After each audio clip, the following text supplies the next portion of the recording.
It's still a very active scene here. Police have had John D. Berry Drive closed off for hours now. The State Bureau of Investigation has also swarmed the area. Multiple vehicles that you see behind me here, those are their vehicles. They all responded after that officer-involved shooting took place. This all playing out around 7 this evening. That's when police initially got a shots fired call to a home off Owens Court. This is in the South Crossing neighborhood off South 17th Street.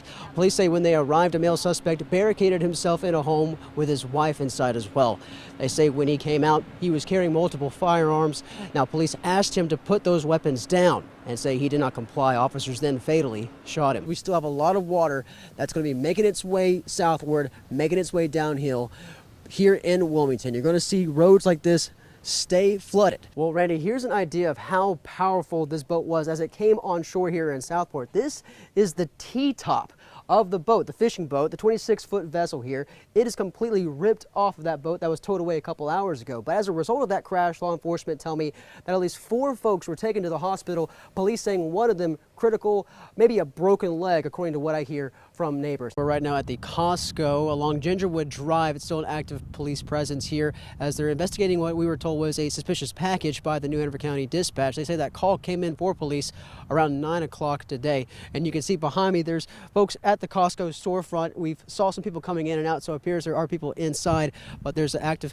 police vehicle right here blocking off the parking lot. They say they're following standard protocol doing that. There were police vehicles blocking off the parking lot down near Ringo Drive, but they have since moved. Right now, they're still waiting for supervisors to come on scene to do more in the investigation here. This is the scene here now. You see bags all over gas pumps. Just not even 15 minutes ago, it was not raining. It was nowhere near these bad conditions, and the power was on here at the Exxon station, and there was lines of folks trying to get gas.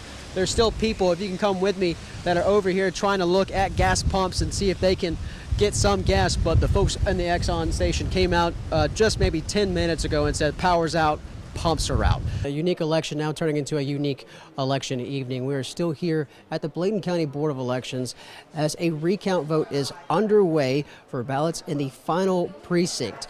Now, these ballots come from the Hollow Precinct. This is in Tar Heel in the northwestern part of Bladen County. State staff, Board of Elections staff are here right now helping with that recount. They say that those votes were counted twice over. You can see behind me there's ongoing recount of those votes currently here at the Bladen County Board of Elections. That fatal discovery being made in the woods just beside me here, well within them, well off of Wiregrass Road here. Dozens of FBI agents as well as local law enforcement desperately searching for 13-year-old Hania Aguilar. That search coming to an end, but one that nobody wanted to see. We are absolutely devastated. For weeks, the question was, where could Hania Aguilar be? Now it's, why would someone do this and who did this, leaving the 13-year-old's body in water along a remote Robeson County road? We have to find out how she died, who did this to her, and we have to bring the person or persons responsible to justice. As law enforcement continues the investigation for the Aguilar family and the community as a whole, there's a state of grief and shock. It was a young girl, and a lot of people had high hopes of seeing her still alive. I ran into Alberto Quiro Tuesday night when the scene at Aguilar's body was still busy.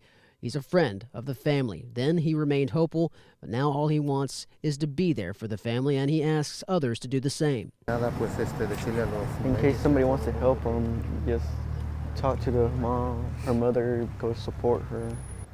Right now that she needs it the most. What law enforcement need now the most is help from the public. A killer is on the loose. Police ask neighbors to remain vigilant and in touch if they see something suspicious. We will not stop until we find the person or persons responsible and we bring them to justice. We will not stop. The FBI says more evidence was found around the area where her body was found. How she died, though, is still unknown, and no persons of interest nor suspects have been named. It has left Lumberton's tight Hispanic community devastated and afraid that justice may never come. Just a girl that started to see everything now. She's going to see a future. And now, like, this happened. And that reward still remains at $30,000 for any information that could lead to an arrest now in this murder, as this mystery turns into a manhunt. In Robeson County, Andrew James, WWAY News. This is Peyton Fields, the 5-year-old who liked to dance and loved the beach. This past summer, though, was her last. She was always happy, going. And to see that done is hurtful. I have a 5-year-old that was brought in. On November 13th, a 911 call from Pender Memorial Hospital.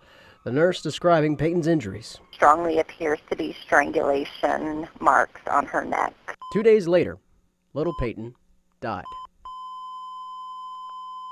On November 29th, Peyton's biological father and relatives spoke to WWAY about the investigation into her death. We just need some type of answer, some type of closure. Her father told us problems with both him and the child's mother led a judge to put Peyton in this home.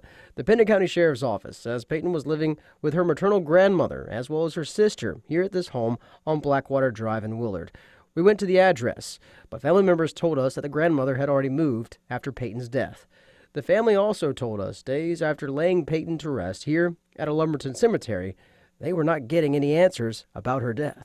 We don't want to let everyone forget about our little Peyton. You know, Peyton needs justice. We need justice. A few days ago, we sat down with Pender County Sheriff Carson Smith. They're working this as hard as they can because it's a 5-year-old that we need to find justice for, and we're going to do all we can to do that. Investigators say they believe Peyton was raped and strangled, but after 82 days, still no arrests. It remains a very active case. It hit all of us hard here too, as it did the community. The week after I spoke to the family, public information on this case was becoming scarce. We requested the search warrant on the home. Hours after our request, though, a judge sealed it. Hi, I'm calling for Dr. Prost. The state medical examiner's office gave me the contact for the person who performed Peyton's autopsy. My calls never got a response. Earlier, we were only told North Carolina law gives them up to 6 months to complete an autopsy. And after just under 3, the sheriff's office says it still has not received any completed autopsy report. So we tried one last place for answers. There was one case from Pender County where they said, put a rush on it. Attorney General Josh Stein says one day after Peyton died, the sheriff's office requested a rush on her rape kit. Now, we pressed the sheriff's office several times for updates on the kit as well as the autopsy. No updates, other than they were waiting on the results. We turned around 2 tests within 2 months. Our investigation uncovered that the 2 tests on Fields' rape kit are now complete. One completed on December 7th and the other one done January 12th. There's just some things we just can't share as things go, and we want to be able to tell the community more. Now, Sheriff Smith made it clear they do not want to make every detail public. It's not something that we're saying nothing's happening. It's something that we actively are working on.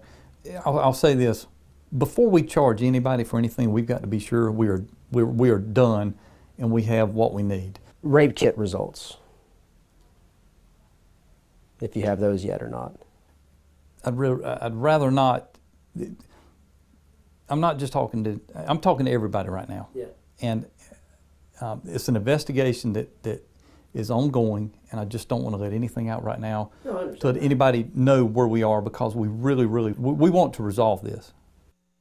Everything is gone. Sights never seen before in Pender County. Communities along the northeast Cape Fear River devastated with historic flood waters. There's just no way to compare this devastation to anything that's been in the past. Thousands of neighbors and pets have been rescued by multiple rescue teams, some with the county, others out of state, and some locals who had a boat. This is sad, man. I mean, everything we have is gone. All these people, they have nowhere to go. Robert Hicks woke up to floodwaters in his bedroom. He had to swim through 6 feet high of water to escape and almost lost his life. He was saved, as were dozens, and the waters are not going down. We're not out of the woods yet. The rivers are still rising. We're not even going to crest before maybe Thursday. Floodwaters are up to rooftops. White Stocking Road is a river and deep enough to where Greg Holloman and his crew had to dodge power lines to reach some areas.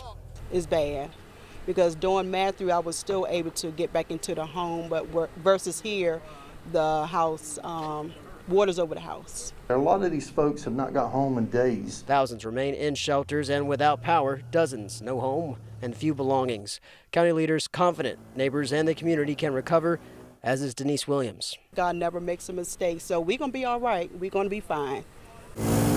For the Cape Fear CW Primetime News in Pender County, I'm Andrew James.